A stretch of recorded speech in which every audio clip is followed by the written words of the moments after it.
Okay, on Blackboard there is a sheet called Chapter 14 Key Terms or something like that. Okay, this is just, once again, kind of an outline of the chapter, some of the definition type things that you need to know. I haven't focused a lot on definitions on exams until this exam. Okay, so we've kind of done all the calculation portion of this next unit. So we've looked at all of our different ways to express concentration, and we've looked at molarity and finding volume and all those different things.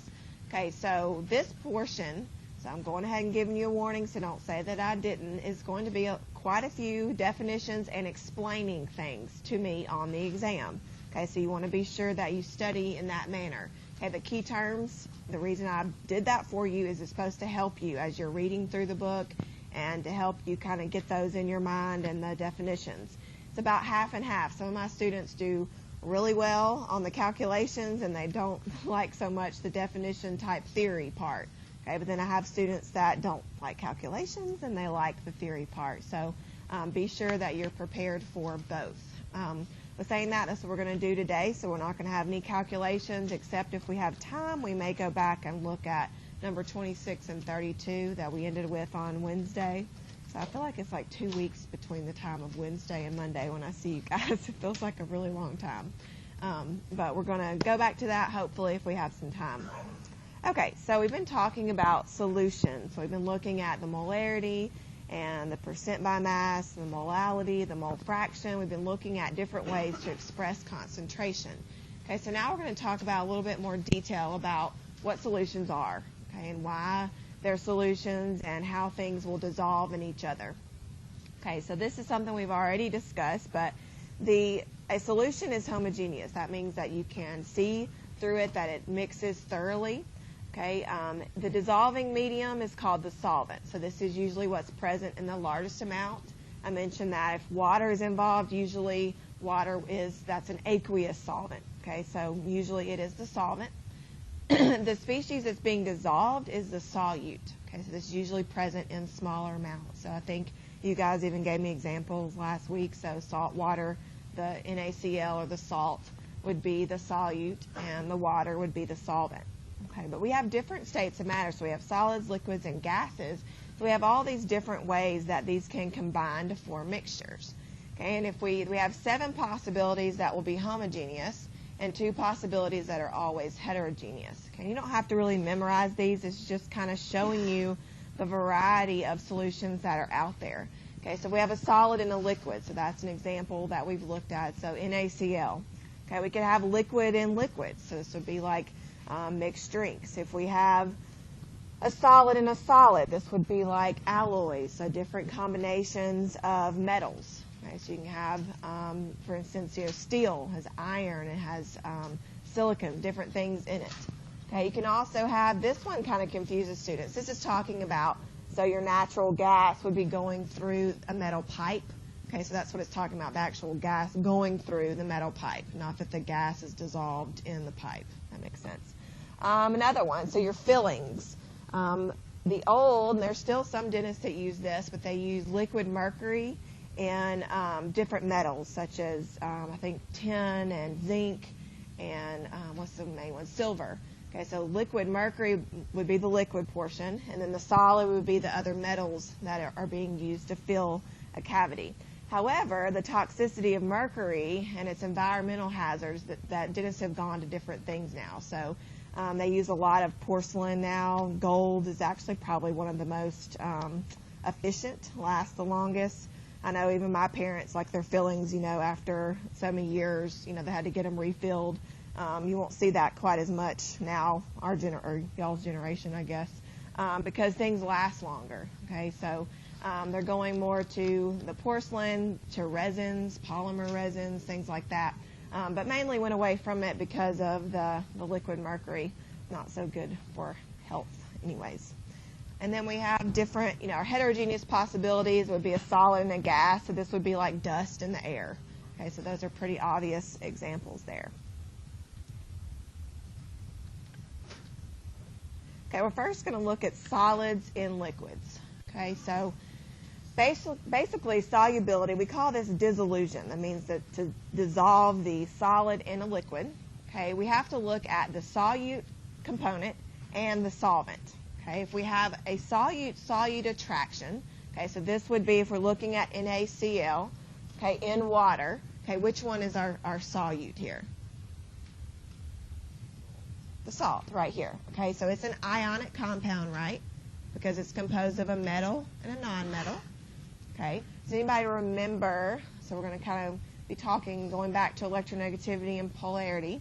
Okay, are ionic compounds polar or non-polar? I remember. Polar. They're very polar, right? Because a metal is on one side of the periodic table, a non-metal on the other, and they have a very large difference in electronegativity. Okay, so they are very polar, and they have this full positive and full negative charge when they form their ions. Okay, so what do we know about unlike charges? Do they repel or do they attract? Attract, exactly. So these are pretty strong, ionic compounds are pretty strong. Okay, they have strong bonds, okay, strong attractions there. Okay, and then we have water. So we have one molecule that's labeled there. Okay, so where did I get the partial negative, that little squiggly is partial negative and partial positive there? Where do those come from? Why are they there?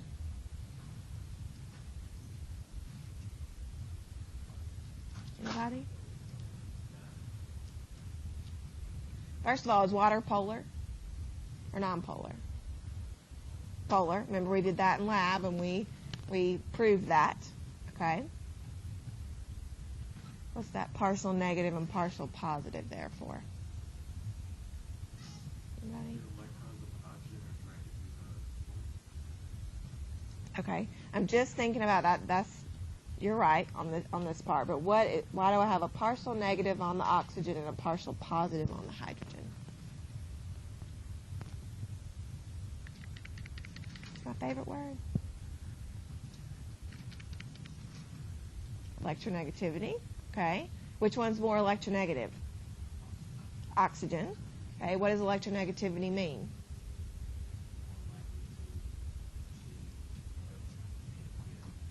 Exactly. It attracts electrons in the bond. Okay. And so we know that electrons are negatively charged, right? Okay. So if it pulls on those electrons in that bond and it attracts them, then it has a partial negative. It's not a full negative charge like here. Okay, but it has a partial negative charge because it's attracted. It's pulling on those electrons harder than the hydrogen would be. Okay, so basically, oxygen is more electronegative than hydrogen. Okay, so we have an attraction here. So we have a pretty strong attraction for solids. Most of our solids are crystals, have a crystal lattice structure, and they're pretty high in energy. Okay. Here we have our liquid solvent here. So we have an attraction. So even if this wasn't around, so if we're over here, okay, these are also going to be attracted to each other, the water molecules. Okay, so it's easier to break the attractions the more favorable that dissolution is. Okay, so the end result here is what you're going to see. Okay, I can kind of tell you that, so you're kind of looking for it, is that like dissolves like. Okay, does anybody remember me saying that in lab a few times? Okay, so we're going to see why that is. Okay, it's a good principle to know, but why is that true? Okay, so what we want typically for two compounds or two or three or how many ever you have to dissolve in each other is you want them to have an attraction towards each other. Okay, they're not going to dissolve if there's no attraction. You're going to get that two separate layers like you guys saw in lab if two things were not soluble in each other. Okay, so you want to see this kind of solvation, or we call it hydration. Okay, and this is where this would be what we called solvation. So we have the water molecules can actually come in and pull apart these ions and then they solvate them. Okay, so if we have a really strong solute-solute attraction, which we do here, okay, and we have a pretty strong water-hydrogen bonds, we're going to look at what that means, but it's attracted to itself. Okay, so these attractions between the solute and the solvent have to be high enough. There has to be enough attraction for them to break apart. Okay, so water is a covalent compound, so it's not going to break apart. Okay, but the water has to come in here, and it has to be attracted to these charges. Okay, so the idea here is that you're looking for those opposite charges to be attracted to each other. Okay, so this is our same picture here. Okay, we have like dissolves like. Okay, so NaCl is polar, water is polar, okay, and they do dissolve in each other. Okay, and so the reason for this, so we have our polar solid that's here.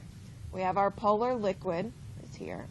Okay, and so what happens is exactly what Andrew said earlier, is that the partial positive portion of the water is attracted to the negative charge of the chlorine or the chloride. Okay, and so that attraction is what pulls it apart. Otherwise, you would just have salt. You have a salt layer and you'd have a water layer. You would never see them dissolve in each other if there was not the attraction there. Okay, and then if you have your positive charge on your sodium, so we've got to break this solid apart is basically what we're doing. Okay, and so the sodium has a positive charge. Okay, and so what direction or what atom do you think on the water molecule is going to be attracted to the positive charge? The oxygen, exactly. So if we drew that in, so you can kind of see it here, but okay, never mind.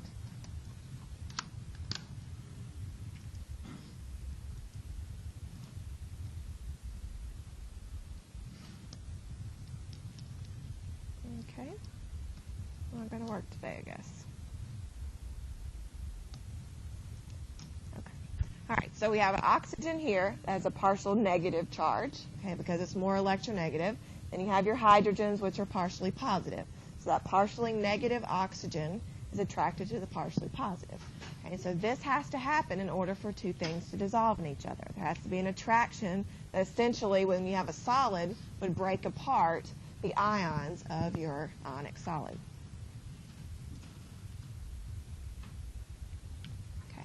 But what about our nonpolar compounds? Okay, so we just saw that we had these charges. We have a partial positive or a partial negative attracted to a positive or a negative charge. Okay, for our nonpolar compounds, so one example would be hexane, okay, and one would be iodine. Okay, so we did this experiment in lab. Okay, this was the one that I demonstrated, okay, where we had the hexane, we had water in there, and then we added the iodine, and we saw that that purple or that pink color was pulled to the hexane layer. Okay, so one thing to remember here also is that hydrocarbons are nonpolar. Okay, anything that contains just carbon and hydrogen is considered to be nonpolar. Okay, everything else is from what we learned about nonpolar covalent compounds. Okay, so if we have two atoms that are alike and they're bonded to each other, then that means they're nonpolar because we have zero difference in electronegativity. Okay? All right, so we also put hydrocarbons into this classification as well. Okay, carbon and hydrogen have a difference of, I think, close to maybe 0.1 in electronegativity, but we consider them still to be nonpolar. Okay, it's not enough to maybe not even be that much. Okay, so if we think about bromine, so Br2, okay, would this be a nonpolar or a polar compound? Okay, because on that exam, I guess it was last exam, you guys, maybe it was your first one, forget. You guys classified this as a nonpolar covalent compound. Okay. All right, do you think it would more than likely be soluble in water or in pentane? Okay, because pentane's a hydrocarbon, it's nonpolar, okay, and water is polar. So if you actually put these two together, just like we did with the iodine, we would see separation. Okay, so you would see two distinct layers here, whereas you would see these be soluble in each other.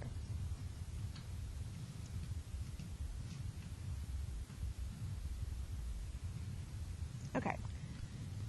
We're going to look at hydrogen bonding. This is it sounds like another bonding type that we're talking about, but it's actually not. So I really do not like the name of hydrogen bonding because it's not a true bond. Okay, so it kind of confuses students at first. Okay, it's a special case or an interaction. Okay, it's not a true bond. So our bonds that we've learned so far are ionic and are covalent, are nonpolar and are polar. Okay, even though this is called hydrogen bonding, like I said, it's not a true bond. Okay, hydrogen bonding occurs among polar covalent molecules containing hydrogen bonded to one of three small, highly electronegative atoms. Okay, and this would be fluorine, nitrogen, and oxygen. Okay, so you want to star this. A lot of students will want to put fluorine, nitrogen, or chlorine, or any of the other halogens that may be there. Okay, it's only 3 atoms that this can happen with: fluorine, nitrogen, and oxygen. Okay, and it's going to be a hydrogen bonding interaction, or a hydrogen bonded to one of these atoms here. Okay, so what's going on is hydrogen bonding is due to the electrostatic attraction. Okay, all that is just your positive and negative charges attracting to each other. Okay, of the partially positive on the hydrogen and a partially negative charge on an oxygen, nitrogen, or fluorine atom. Okay, so the best way to understand this is by looking at a picture here. Okay, this is what we consider to be hydrogen bonding. So this red dash here is hydrogen bonding. Okay, it's not a true bond. Okay, this is methanol, so this is the structure of methanol. Okay, if we were to label the partial positive and partial negative on methanol, we know our oxygen has partial negative charge and our hydrogen a partial positive. Okay, and so if we had methanol in HF, they would be soluble in each other because we have this attraction here. Okay, so here's our fluorine that has a partial negative and our hydrogen with the partial positive. Okay, so our attraction here is that negative charge and the positive charge. Okay, you will have to draw out hydrogen bonding. I think, I'll go ahead and just tell you, I think I give you a choice of, what you want to draw out. It doesn't matter what compounds you pick as long as they classify into hydrogen bonding. Okay, so I kind of leave that up to you on the exam, but you will have to draw these out. Okay. If we look at the same 2 molecules here, okay, we're showing the interaction between the hydrogen and the fluorine. Okay, we also have a partial negative charge on the oxygen, and we can have a hydrogen bonding attraction between the hydrogen and the oxygen here. Okay, so what actually happens when you have methanol and HF, or you have hydrogen bonding? There are thousands of molecules. So we could keep extending on and on and on these hydrogen bonding interactions that are going on. Okay, so up here we have this partial positive. Well, we could have a hydrogen bonding attraction to the other oxygen. Okay, so you would have it there.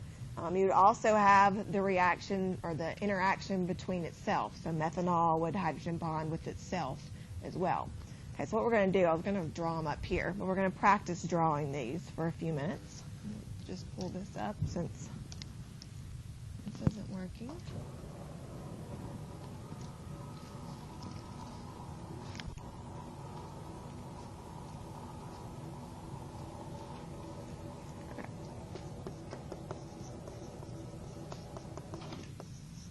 We have to have a hydrogen and hydrogen bonding.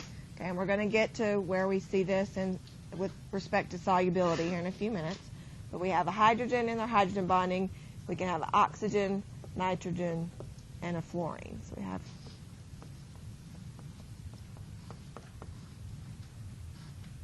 okay, so here's one example. It shows 2 different interactions. Okay, but we're just going to build. So here's water. So let's draw the Lewis structure of water. Okay.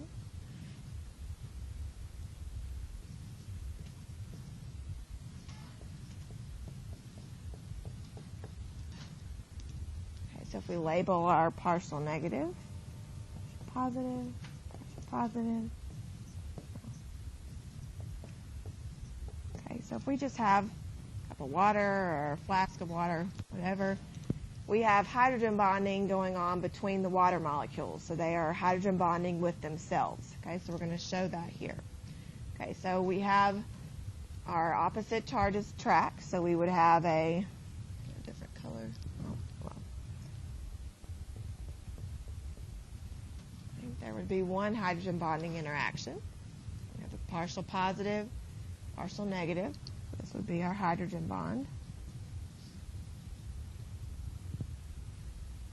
Okay. And then we can extend on this from any direction we'd like, but we can go ahead and we'll do another one like this. Okay, so you would have hundreds or thousands of these water molecules. So we have another one here.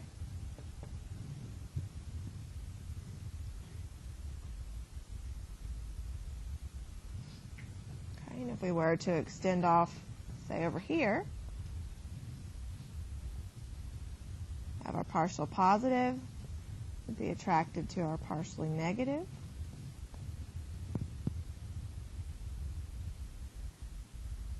Okay, so we do the same thing over here.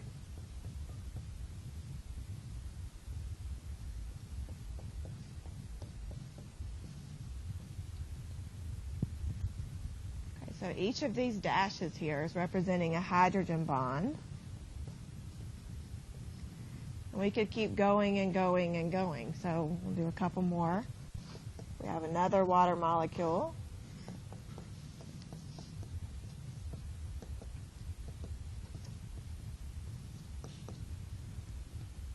Okay. Do another one here.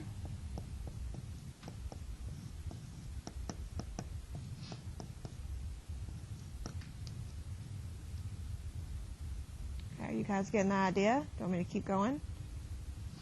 Okay, so we could fill up this whole board if we wanted to. We just keep going on from our partial positive and partial negative charges and drawing in the hydrogen bonding interactions. Okay, so you can practice these. You can use different. So here we had HF and we had methanol, but another example would be HF and water. Okay, so we could draw. Actually, I'll let you guys do this. So let's draw hydrogen bonding interactions for HF in water and ammonia in water. Okay, because remember our atoms, we can use oxygen, nitrogen, or fluorine.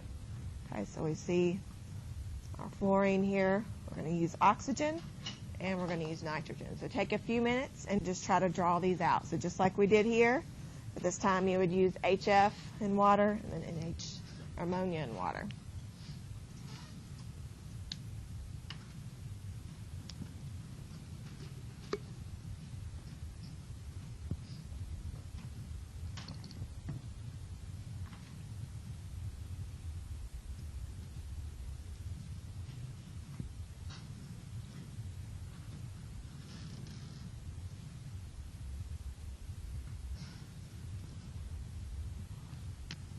Get you started with HF.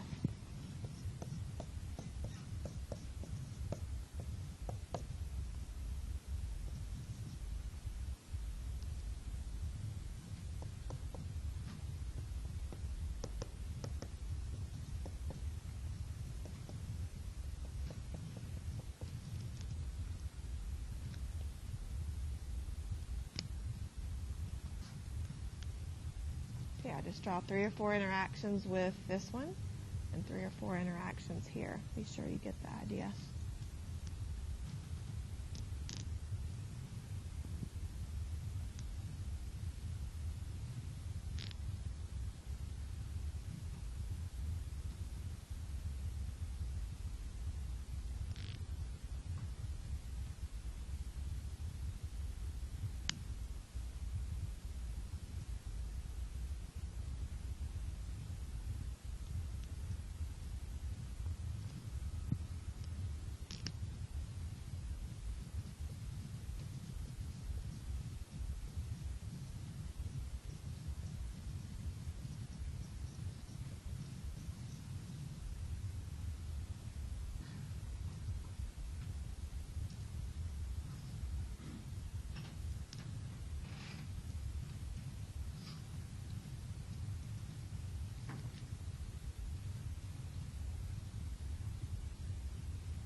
Okay, yours may vary from what mine looks like, so I picked certain points to branch off from. So obviously you could pick different points. You could have kept going from here or wherever you wanted, wherever you choose to. Okay, you just want to be sure that your partial positive and your partial negative charges are what are attracted to each other. And then you just represent these. So if you're on an exam, you want it to be sure and tell me, where your hydrogen bond is. Yes. Yeah, you could, for sure. Yeah, I meant to do that anyways. I got caught up in doing that one over there. So yeah, there'll be some more HF. So here we have some more water molecules. We have hydrogen bonding between the water. We also have between HF. So yeah, you could have kept going. So here,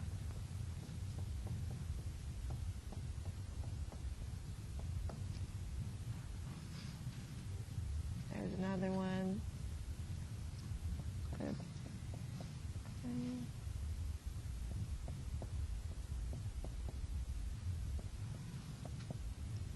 There's another one. So yeah, that's what I meant to do anyways. It doesn't really matter, but either way, no.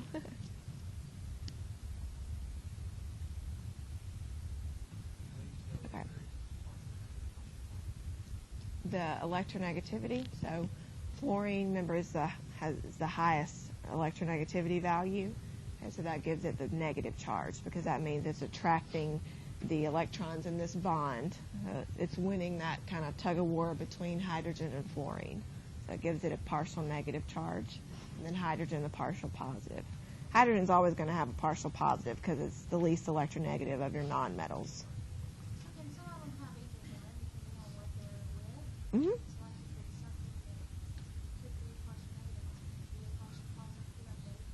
No.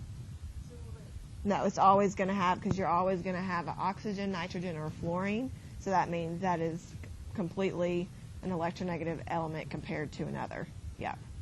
Yeah. Okay, so does everybody remember the Lewis structure for ammonia? Remember it?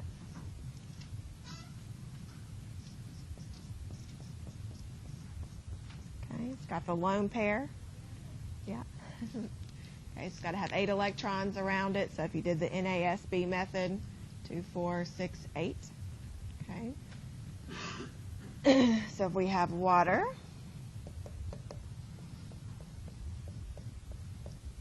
okay, right. So Andy, which is our nitrogen or hydrogen, going to have the partial negative charge? The nitrogen, very good. Okay, because it's more electronegative. Hydrogen has the partial positive. Okay. All right, so there's one interaction there.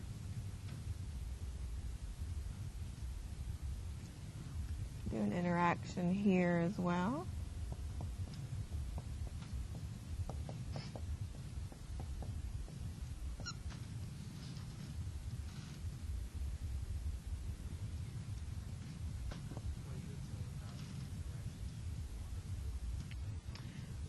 Yeah, I think you really just probably have to show me just one or two, yeah.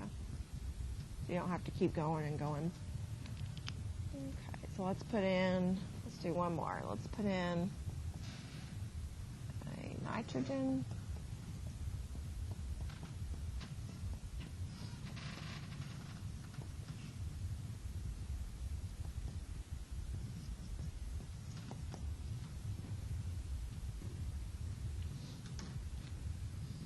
Okay.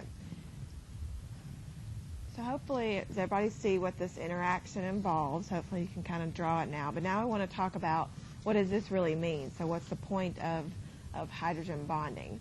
Okay, if 2 molecules can hydrogen bond, that means they're going to be soluble in each other. Okay, this is the strongest interaction that is not a true bond. Okay. Hydrogen bonds can be very strong.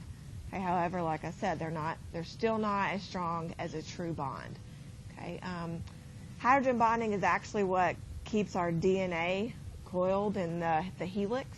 So we have hydrogen bonding going on in our biologically as well as all around us. Okay, but it is a very important interaction in our bodies.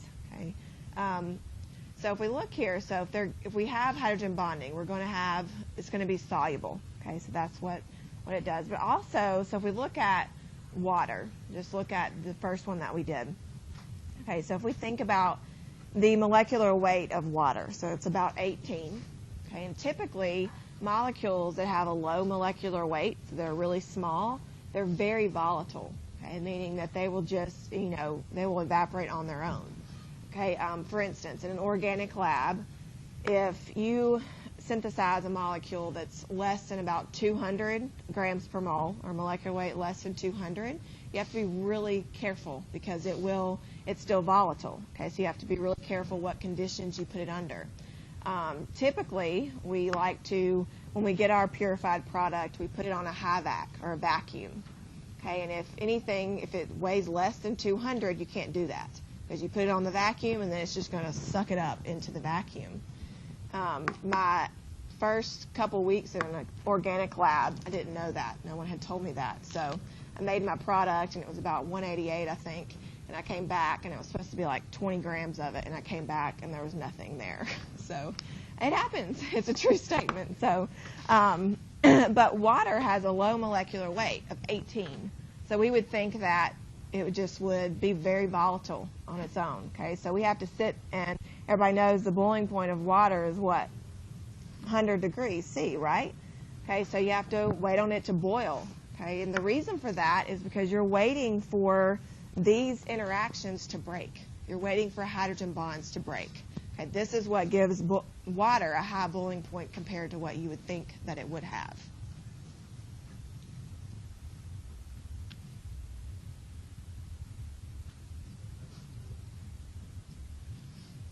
Exactly. You're heating the water, giving it the energy exactly in order to break those hydrogen bonds. Exactly what you're doing. Okay, so this is just reiterating what I've just said. Hang on.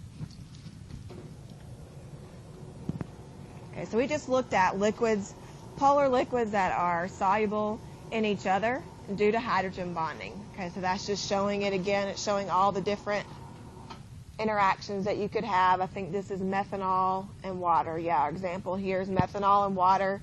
So we just drew this out. So we did all the different interactions. Here's our positive. Here would be our negative. Okay, you can go through and fill in those charges if you want to while you're practicing these. Okay, but we obey this like dissolves like rule for liquids as well. So we've been looking at solids and liquids, and now we're looking at liquids.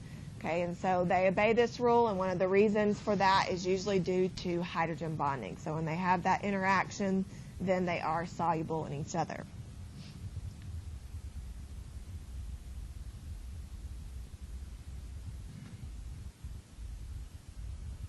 Okay, but what about our nonpolar molecules?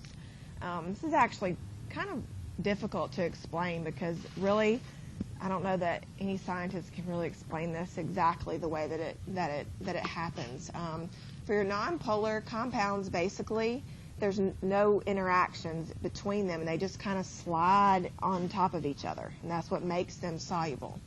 We call these London or van der Waals forces, but I really, truly, I had researched some on that, and I don't really know anybody that's actually, it's in our textbooks, and they say it's there, but I don't really know, that's just kind of the term they give for just natural interactions between things. Okay? I don't really know that you can actually see this by an instrument or whatnot. But basically, if two compounds are nonpolar, like I said, they just slide in between each other, and that's what makes them soluble. So that's what makes the like dissolve like to work. And so this is a very weak force, okay, but there has to be some kind of force that's keeping atoms together. So it's just kind of a natural thing that happens. Okay, so if we look at these three compounds here. So here's hexane. So don't be surprised if you see hexane on the exam. We've seen it in the lab, and we've seen it in class. Okay, it's a hydrocarbon, which means that it is nonpolar. Okay, here's benzene. Anybody ever heard of benzene before? Okay, it's got a cyclic structure. Okay, so it's a ring. Okay, but it's still all carbon-hydrogen bonds. Okay, so it is still a hydrocarbon, and we still consider it to be nonpolar. Okay. All right, but what about for carbon tetrachloride? Who agrees that this is a nonpolar compound? Anybody agree that it's nonpolar? Anybody think it's polar? Okay, we've got a carbon and we've got 4 chlorines around it. Okay, so far we talked about nonpolar versus polar covalent bonds. Okay, so if we had a carbon-chlorine bond, would we consider that polar or nonpolar? Get out my model again. Okay, Tina, you're going to be the carbon. Okay, we're just going to look at one bond first. Okay, and I'm the chlorine. Okay, who's more electronegative? Chlorine, right? Okay, so we have 2 electrons in this bond. Okay, so I'm going to pull harder on the electrons here. Okay, shifting the electrons towards me, the chlorine, making this a polar bond, right? It's polarized, meaning it's not equal sharing of the electron if we look at a single bond. Okay, so if I was in your shoes, I would think that this would look like a polar compound to me. Okay, however, if you're a chlorine, Denzel, you be a chlorine, please. I'll be one. Andy, do you mind coming over here? I thought it would stretch, but it's not as big as I thought. Okay. All right, so we're all chlorines. Here's our carbon in the middle. Okay, so we all have the same strength, right? Okay, so if we all pull at the same strength, guys. Okay, what's happening to the carbon? Is it staying stationary or is it shifting? Stationary, exactly. Yes, there's an even pull all the way around, which makes this molecule nonpolar. Okay, one single bond was polar, but when we're all pulling at the same strength, then it makes it nonpolar. Okay. Thank you for helping. Okay. Another term that we use for liquids dissolved in each other, and technically you're not supposed to use miscibility as a term for anything other than liquids being dissolved in each other. So it's just a terminology thing. So we can say that 2 liquids are miscible in each other, whereas you can't say that sodium chloride is miscible in water because it's a solid. So just a terminology, I think it's on your key term sheet. Okay, so we've looked at solids in liquids. We've looked at liquids in liquids. We can call this miscibility. Okay, and then now we're going to look at gases in liquids. And we're technically going to just look at gases in water. When we start getting more varieties of our liquids there, things start to change a lot. So gases behave not technically ideally like our solids and liquids do. Okay, but the same idea holds true here. So like dissolves like. Okay, and hydrogen bonding does take place here as well. Okay, so water is polar. Okay, HF is polar, right? We just saw earlier that it hydrogen bonds, right? Okay, so we have HF could be a gas. Okay, so HF in water would be an example of like dissolves like. You have 2 polar compounds. Okay, so on the exam, I'm going to give you a list of, compounds, 2 compounds, and you're going to say soluble or insoluble. Okay, so you're going to have to recognize whether it's polar or nonpolar and go with the like dissolves like theory. Okay, the gases, however, there are a couple of compounds that are soluble in water that you wouldn't think that they would be. They're actually nonpolar. And the reason for this is because they actually react with the water and they form a new compound. Okay, so HCl, HBr, and HI. So these 3 acids, do we consider these polar or nonpolar? What do you think? Polar. They're very polar, right? They have a hydrogen and a chlorine, a bromine, or an iodine that's electronegative. So we have that charge separation, if you want to think of it that way. Okay, difference in electronegativity. Okay, so if we think about these 3 as gases in water, okay, then we would think like dissolves like. They're going to be soluble, and that is true. Okay, and the reason for it, okay, here's a reaction up here, but this is just an acid-base reaction, so don't worry about it too much. We haven't covered there. but we have a couple of nonpolar gases. There's really more than just two, but two that I'm going to require that you know. Okay, and one is CO2, okay, and the other is sulfur trioxide.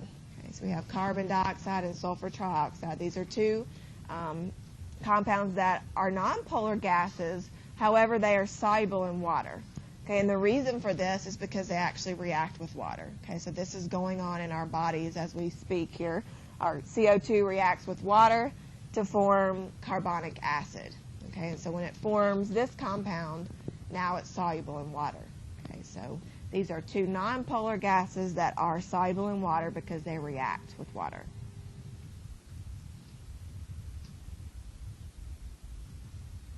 Okay, before I even show this, ask a question here. Okay, if we think about pressure, okay, we're still thinking about gases, and we're going to spend a whole chapter talking about how gases and how their behavior is different than solids and liquids. Okay, actually, our last couple labs are gas law labs.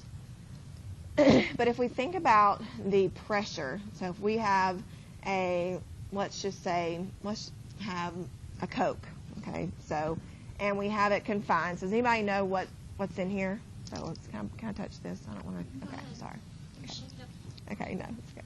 Okay, anybody know what's in this? It doesn't matter. Okay. Lots of sugar. Okay. And syrup, water. Okay, so we made a solution, right? Okay, we have a solution that is fairly soluble, right? Okay, and somebody said it just a second ago. What's the gas that's in here? Carbon dioxide, exactly.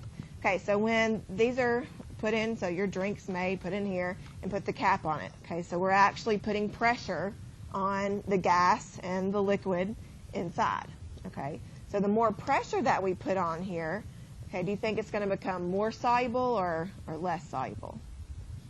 More soluble, right? The more pressure, the more you're going to push those CO2 molecules into solution. Okay, but what happens when we take the top off? Exactly. You release the pressure, and when you release the pressure, what happens to the CO2? All right, and then if we leave the cap off for a long time, what happens? Flat.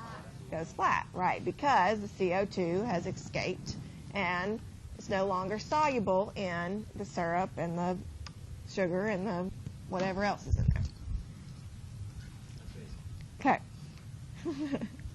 Okay, so this is just saying that. So that was an example. So pressure changes have little effect when we're dealing with solids and liquids, okay, because back in Chapter 1 we talked about how solids are not compressible, okay, and liquids are not very compressible either.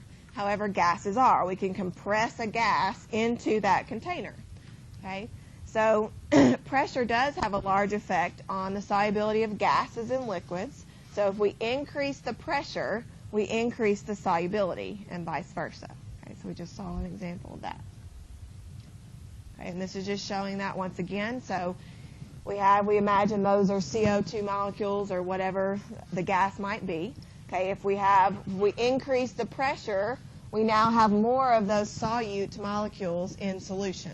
So we increase solubility as we increase the pressure.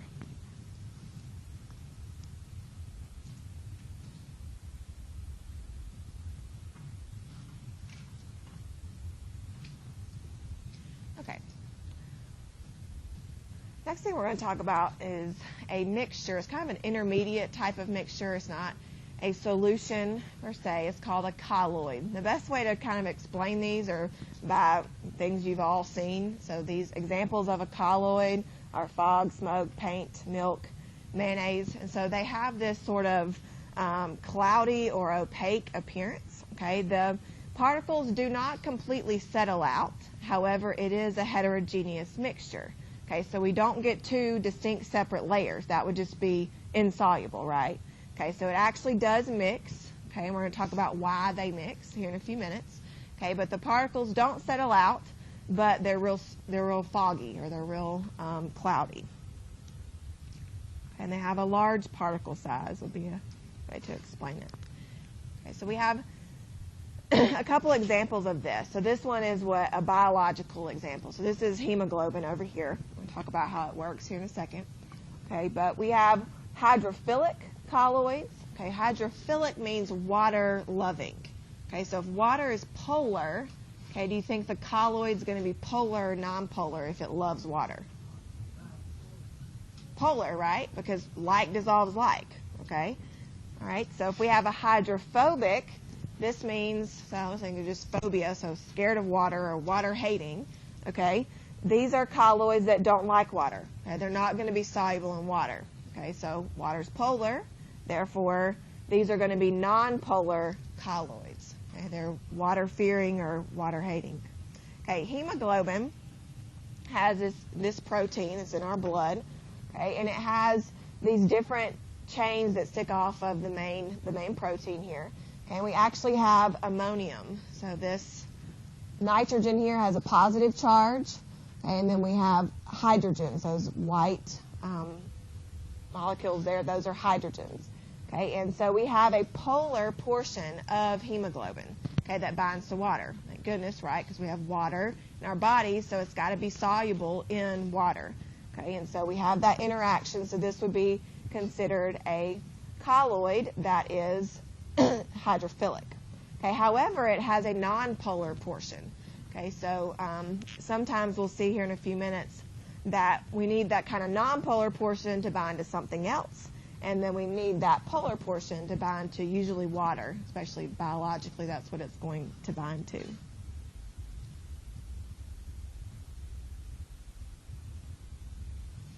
Okay. Mayonnaise is an example of a hydrophobic colloid. Okay, mayonnaise is basically oil and water. Okay, so has anybody ever put oil and water together and seen what happens? Okay, do we get a clear solution or do you get two distinct layers? Exactly, you get two distinct layers. Everybody knows that oil and water do not mix. However, that's basically what mayonnaise is. Okay, so how does, when we get it from the grocery store or whatever, how is it that colloid looking, it's suspended? Okay, so the molecules aren't suspended out of it. And the reason for that is because of the egg. Okay, the egg is what we call an emulsifying agent. Okay, the mayonnaise as a whole is what we call a colloid.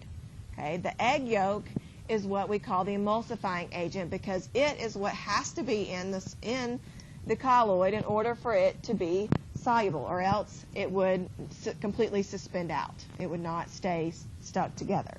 Okay, so another example of an emulsifying agent is soap or detergents. Okay, so we're going to look in detail of how this works here in a second.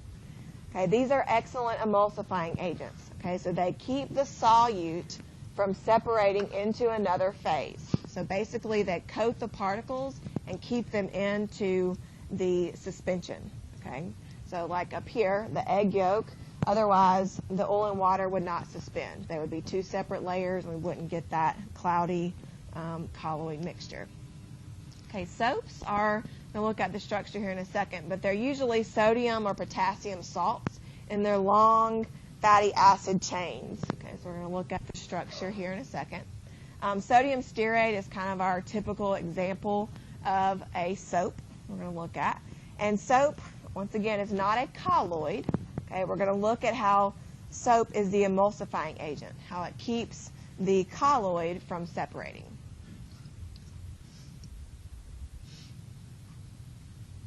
Okay, so here is one molecule. Okay, so you can imagine when you're washing dishes or whatnot, you're going to have thousands or hundreds of these molecules. Okay, this is just one, just showing you the structure of soap. Okay, so it has this hydrophobic tail. Okay, does anybody tell me why you think this tail is hydrophobic? Water hating.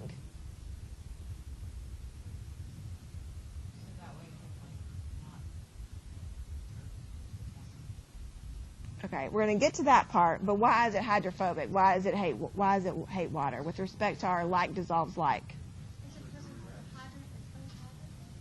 Okay, all of this portion right here, this tail, is this non-polar or polar? This is one of the most missed things on the exam. It's non-polar. Why? Because it's all hydrocarbons. So earlier when I stated that all hydrocarbons we consider to be non-polar, you have to stick that into your mind here. Okay, so we've got a hydrophobic portion. Okay, this is nonpolar. Okay, so this is our emulsifying agent. This is soap. Okay, it's got a long tail that is hydrophobic, and then we have this portion up here, okay, where we have a negative and a positive charge. Okay, don't worry, I'm not going to have you guys actually have to draw this whole thing out. Okay, I will have it drawn for you. Okay, but this is polar. So we have a negative and a positive charge. Okay, so we have a polar head. So this is ionic. Okay, we have a nonmetal and a metal bonded to each other there. Okay, and we're showing those ions. Okay, this is the hydrophilic portion. Okay, so this is going to be the water-loving portion of the soap. Okay, it is very imperative that an emulsifying agent has a nonpolar portion and a polar portion. Okay, we're going to see why here in just a second. Okay, but what's going to happen is these soap molecules, you're going to have hundreds of these, okay, when you are washing dishes, whatever. Okay, and they're going to assemble with their hydrophobic tails. They're going to be inward. They're going to be coming in like this. Okay, and then the hydrophilic heads are going to be directed outward. Okay, so the heads of the molecules are going to be on the outside, and we call this a micelle. Okay, it forms a micelle. Okay, so this is our micelle. Okay, the red portion outside, that's the polar portion of the molecule. So these right here, that's the soap molecule we just looked at. It's just showing a lot of them put together. Okay, so this is what soap does. It assembles where it's got the nonpolar portion directed in, the polar portion on the outside. Okay, so now let's think about why this works. Okay, why does it have to do this? Okay, exactly. So what do we do when we put our dishes in? We've got oil and grease or whatever it is, and dirt, whatnot. Okay, and we've got water. Okay, so we know that oil and water don't mix, right? So we have to have something that mixes to make everything soluble. Okay, and that's our emulsifying agent, which is our soap. Okay, so we add the soap. Okay, so when we add the soap, we now have a portion on the outside that's going to bind to the water. Okay, this is going to interact with the water, keeping it in solution. Okay, because it's polar, right? So it likes water. And the inside of the micelles, you're going to have hundreds of micelles too, or thousands of these as well. Okay, so the inside is the nonpolar portion. Okay, so oil and dirt and things like that are nonpolar. Okay, so they're going to go to the center of this micelle where they're going to be washed away. However, they're going to still be held in suspension into the water. So the whole thing, the water, the soap, and the oil, is called the colloid. Okay, the whole thing is the colloid. Okay, the soap is the emulsifying agent that keeps them suspended in each other. Otherwise, they would just settle out, and obviously you wouldn't be able to clean as well as we do. Okay, so the oil and grease are absorbed into the nonpolar interior of the micelle. Okay, it's all like dissolves like. It's the same idea, except for our emulsifying agent, it has a polar and a nonpolar portion. Okay, and then the polar head interacts with the water, and this prevents the separation. Okay, so we have to have two types of interactions, a nonpolar and a polar interaction, for this to work. The same idea for detergents. So what these chemists do, they're actual chemists, they kind of call them soap chemists or whatever. They look at different ways. You always hear, whether it's usually, OxyClean or Shout or different things that they will wipe away this and that. What they do is they started back at this soap molecule and they start altering things. And so they change one thing and they see how it works, and they change another. Detergents usually have a sulfur, like a kind of a sulfur, polar sulfur. It's a sulfur oxygen bond. And so that usually works better for that purposes, for different purposes. So they just kind of alter it and see what the differences are. But the main, the baseline for a soap is the sodium stearate that we were looking at. Let's see what time we're at. Okay. Is there any questions on the terminology? Some of this takes, you got to go back and look at the key terms, read over it, be sure. Yes. Okay, the micelle is basically the cluster of the soap molecules. You see how they're all turned inward there? That's the micelle right there. Okay, it's all the soap molecules clustered together with their tails inward, and it's on the outside. Yes. Do what? Depends on what term, which context they're used in. You are basically forming an emulsion, but typically when we think of an emulsion, we're thinking about in the chemistry lab and everything is a solution and then it emulses into or solidifies. So, but yeah, you could describe it that way. Yeah. Okay, who all has finished number 26 and 32? So we've been working a lot of homework, so hopefully everybody will have it done.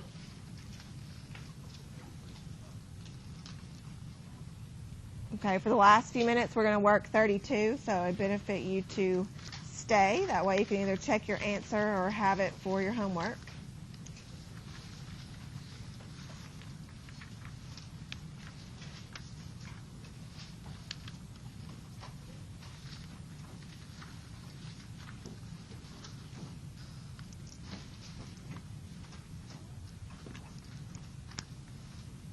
Okay, let me find the...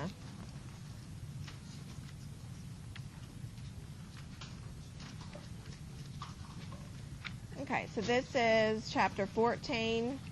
It's one of your homework problems. Yes. Make sure I have the old version of it.